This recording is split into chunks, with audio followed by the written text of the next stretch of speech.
দেশনেত্রী বেগম খালেদা জিয়া শুধু বিএনপির নেত্রী নন, সারা পৃথিবীতে বিশ্ব নেতারা ওনাকে ওনার সুস্থতা কামনা করে বিবৃতি দিয়েছে। বেগম খালেদা জিয়ার মতো নেত্রী হাজার বছরেও একজন আসে কিনা সেটা আমি বিশ্বাস করি আসে না। ওনার প্রতি জনগণের সাধারণ মানুষের যে ভালোবাসা ভাষায় প্রকাশ করার মতো নয়। ৭৬ বছর বয়সী নারী, অনেকগুলো জটিল রোগে আক্রান্ত, সেই অবস্থায় ওনাকে জেলে নিয়ে যাওয়া হলো। এক সেকেন্ডের জন্য কিন্তু উনি আপোষ করেন নাই।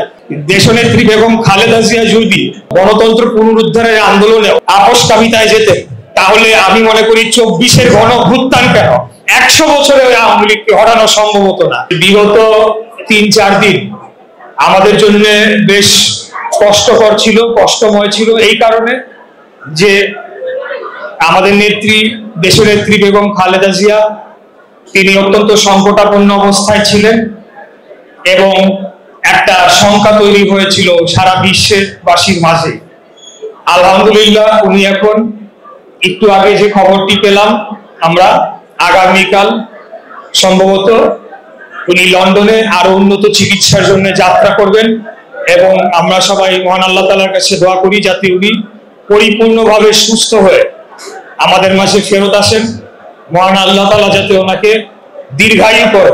দেশনেত্রী বেগম খালেদা জিয়া সম্পর্কে বলতে গেলে আসলে অনেক কথা বলতে হবে, তাই আমি অনেক কথা না বলে আমার কয়েকটা ক্ষুদ্র অনুভূতির কথা বলছি।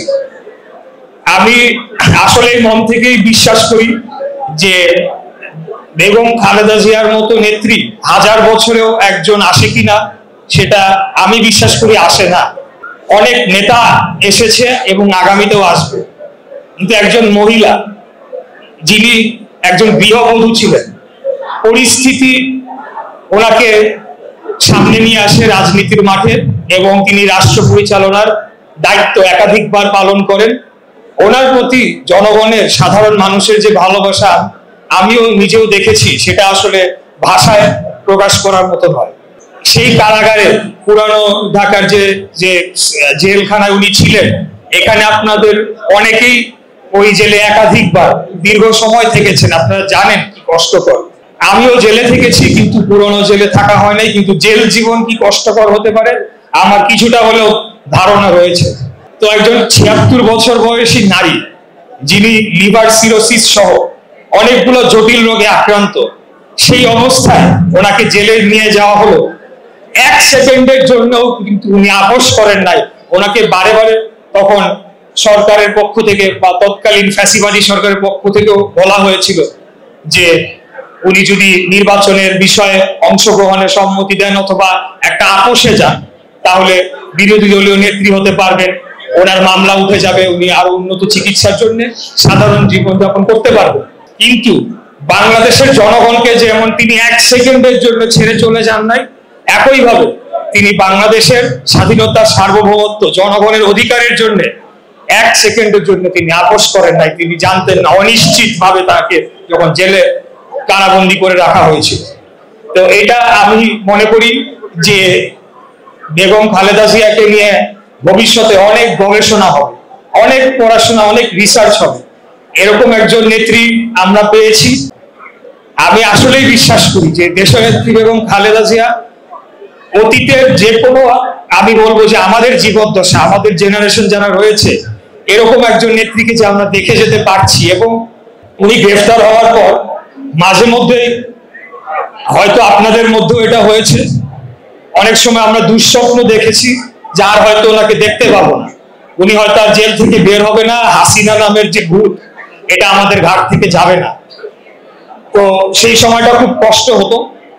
আল্লাহর কি রহমত, আজকে দেশনেত্রী বেগম খালেদা জিয়া শুধু বিএনপির নেত্রী নন, সারা পৃথিবীতে বিশ্ব নেতারা ওনাকে ওনার সুস্থতা কামনা করে বিবৃতি দিয়েছেন।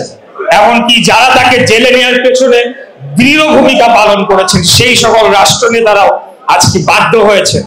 কেন? সেটা একান্তই ওনার ব্যক্তিগত অর্জন, ওনার যে দৃঢ় মনোভাব দেশপ্রেমের প্রশ্নে, বাংলাদেশের মানুষের ভোটাধিকারের প্রশ্নে, গণতন্ত্রের প্রশ্নে যিনি এক সেকেন্ডের জন্য আপোষ করেন নাই। সেই নেত্রীর জন্য সকলেই পৃথিবী জুড়ে আপনার দোয়া হয়েছে এবং বিশ্ব নেতারা সেখানে ওনার সুস্থতা কামনা করে দোয়া চেয়েছেন।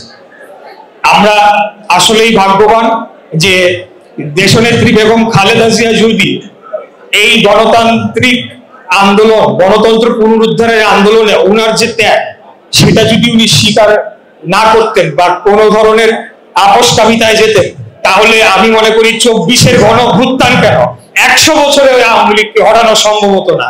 প্রিয় অতিথিবৃন্দ, আর বক্তব্য দীর্ঘ করব না।